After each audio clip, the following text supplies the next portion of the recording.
नमस्कार, मैं निशा ठाकुर और आप देख रहे हैं मेट्रो मुंबई। वक्त हो चुका है मुंबई मिनट का, तो आइए एक मिनट की रिपोर्ट के जरिए मुंबई की तमाम बड़ी खबरों पर नजर डालते हैं।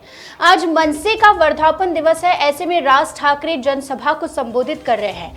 इम्तियाज जलील ने पिछले दिनों पूछा था कि आखिर बाला साहेब ठाकरे है कौन। इस पर अब मनसे के बाला नंदगांवकर ने जवाब दिया है और कहा है कि ओवैसी से जाकर पूछो तो वो कहेंगे कि बाला साहेब ठाकरे हमारे अब्बा जान हैं। कई तरह की घटनाएं आज मुंबई में हुई है, साथ ही महाराष्ट्र का बजट भी पेश किया गया है। आइए जानते हैं। महाराष्ट्र के वित्त मंत्री देवेंद्र फडणवीस ने आज महाराष्ट्र विधानसभा में राज्य सरकार का बजट पेश किया है। जैसी उम्मीद थी बिल्कुल वैसे ही बजट में सभी वर्गों पर ध्यान दिया गया है। इस बजट में आम नागरिक, किसान, मजदूर, शिक्षा, स्वास्थ्य, रोजगार, स्कूल, मेट्रो, आम जनता के लिए घर जैसी कई अहम चीजों पर ध्यान दिया गया है। बजट में दिवंगत बाला साहेब ठाकरे छत्रपति शिवाजी महाराज के नाम पर योजनाओं की शुरुआत करने का प्रावधान किया गया है। बजट में महिलाओं की सुरक्षा से लेकर उनकी शिक्षा और स्कॉलरशिप का भी ध्यान रखा गया है। महानगरी मुंबई में मेट्रो का जाल फैलाने पर भी विशेष ध्यान दिया गया है। महिलाओं का बस किराया आधा करने का फैसला लिया गया है, यानी अब महिलाएं अगर एसटी बस में सफर करती है तो उनको किराया सिर्फ आधा ही लगेगा। साथ ही प्रॉपर्टी टैक्स में भी 1% की छूट, छात्रों को 7,500 तक का स्कॉलरशिप। राज्य सरकार द्वारा राज्य में 14 नए सरकारी मेडिकल कॉलेज का निर्माण होगा। शिरडी एयरपोर्ट पर भी पैसेंजर टर्मिनल के लिए 527 करोड़ का फंड दिया गया।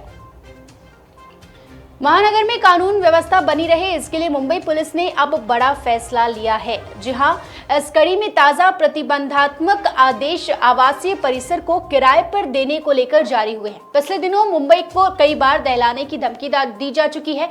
ऐसे में मुंबई पुलिस को शक है कि जो आतंकवादी है वो ज्यादा किराए का लालच देकर किराए पर घर लेकर मुंबई में रह सकते हैं। जब अब बुधवार को लागू हो जाएगा। पुलिस के मुताबिक शहर में संपत्ति किराए पर लेने या फिर पट्टे पर देने के लिए नई प्रतिबंधक आदेश जारी किया गया है। पुलिस को आशंका है कि कुछ असामाजिक तत्व ऐसी कुछ कोशिश कर सकते हैं। ऐसे में पूरा ब्यौरा, किराएदारों का पूरा ब्यौरा आपको अब मुंबई पुलिस को देना होगा। अधिक किराए का लालच देकर उनसे घर तो भाड़े पर ले लेते हैं, लेकिन पुलिस वेरिफिकेशन नहीं कराने के कारण इन किराएदारों से शांति भंग होने की आशंका बनी रहती है। इसलिए इस नई प्रतिबंधक आदेश के तहत न सिर्फ देसी बल्कि किसी विदेशी नागरिकों को भी किराए पर देने से पहले ऐसा कदम उठाना पड़ेगा। मुख्यमंत्री एकनाथ शिंदे और उप मुख्यमंत्री देवेंद्र फडणवीस के निर्देश पर मुंबई को स्वच्छ और सुंदर बनाए रखने के लिए बीएमसी 5,000 स्वच्छता दूत नियुक्त करेगी। इसके लिए बीएमसी की कचरा विभाग ने नीति और प्रारूप तैयार कर लिया है। स्वच्छता दूत नियुक्त करने के लिए जल्द ही गाइडलाइंस जारी किया जाएगा। कोरोना काल में आपको याद होगा कि क्लीन अप मार्शल्स घूमते थे। घन कचरा विभाग के लिए एक अधिकारी ने बताया कि 10 स्वच्छता दूत पर एक पर्यवेक्षक रखा जाएगा जो उनके कार्यों की निगरानी करेगा और रिपोर्ट तैयार करेगा। वहीं मुंबई में वर्षों से सड़कों पर थूकने वालों और गंदगी फैलाने वालों पर कार्रवाई करने वाले क्लीन अप मार्शल्स नहीं दिखाई देंगे, क्योंकि बीएमसी ने उनका कॉन्ट्रैक्ट नहीं बढ़ाने का फैसला लिया है। खास बात यह है कि स्वच्छता दूत सड़कों पर थूकने वालों और गंदगी फैलाने वालों पर ना कोई दंड लगा सकेंगे और ना ही उसके खिलाफ कोई कार्रवाई कर सकेंगे। स्वच्छता दूत लोगों को साफ सफाई का पाठ पढ़ाएंगे। मुंबई में गेटवे ऑफ इंडिया विशाल अरब सागर के तट पर है और अब एक रिपोर्ट आई है कि गेटवे ऑफ इंडिया पर बड़ा खतरा मंडरा रहा है। जहां गेटवे ऑफ इंडिया को मुंबई शहर के केंद्र बिंदु के रूप में देखा जाता है।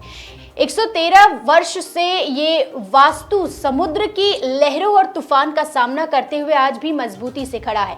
हालांकि ये बात सामने आई है कि इस गेटवे ऑफ इंडिया में दरार आ गई है। पता चला है कि 113 साल पुराने गेटवे ऑफ इंडिया में दरार आ गई है। ये पाया गया है कि स्ट्रक्चरल ऑडिट में ये दरारें हैं। और क्या गेटवे ऑफ इंडिया के जीर्णोद्धार का प्रस्ताव स्वीकार करेगी सरकार, ऐसा सवाल उठाया गया है। गेटवे ऑफ इंडिया न केवल मुंबई का एक स्मारक है बल्कि देश की पहचान है। अंग्रेजों ने इस ढांचे का निर्माण 1911 में किया था और साल 1924 में इसे आम जनता के लिए खोल दिया गया था। लेकिन 100 साल से अधिक पुरानी संरचना में दरार काफी चिंताजनक विषय है। मुंबई महानगर प्रदेश विकास प्राधिकरण ने थाने भिवंडी कल्याण के बीच बन रही मेट्रो 5 कॉरिडोर का विस्तार करने का निर्णय लिया है।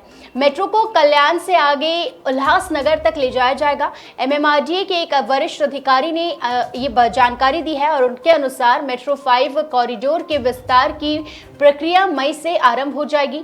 कल्याण से उल्लासनगर के बीच में मेट्रो मार्ग के लिए सर्वे 2 महीने से शुरू हो जाएगा और 2 महीने में शुरू हो जाएगा। सर्वे के उपरांत डिटेल प्रोजेक्ट रिपोर्ट तैयार किया जाएगा। डीपीआर को सरकारी मंजूरी मिलने के बाद निर्माण होगा। मेट्रो का नया मार्ग करीब 8 किलोमीटर लंबा होगा।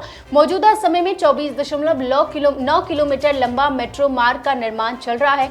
कॉरिडोर का विस्तार होने से मुंबई में उल्लासनगर जाने वालों को तीसरा विकल्प भी मिल जाएगा। फिलहाल मेट्रो 5 कॉरिडोर को थाने में मेट्रो 4 कॉरिडोर से जोड़ा जाएगा।